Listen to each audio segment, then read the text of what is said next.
తొలి ఏకాదశి పర్వదినాన్ని పురస్కరించుకుని భద్రాద్రికి భక్తజనం పోటెత్తారు. వివిధ ప్రాంతాల నుంచి వచ్చిన భక్తులతో ఆలయం కిటకిటలాడుతుంది. తెల్లవారుజాము నుంచే భక్తులు ఆ కోదండరామయ్యను దర్శనం చేసేందుకు లైన్లో వేచి ఉన్నారు. సుప్రభాత సేవ అనంతరం ప్రధాన ఆలయంలో స్వామివారి మూలవరులకు విశేష అభిషేకం నిర్వహించారు అర్చకులు. అనంతరం అర్చకులు స్వామివారికి ప్రత్యేక పూజలు చేశారు.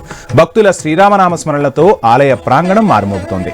భక్తుల రద్దీ పెరగడంతో ప్రత్యేక దర్శనానికి 2 గంటలు, ఉచిత దర్శనానికి 3 గంటల సమయం పడుతోంది.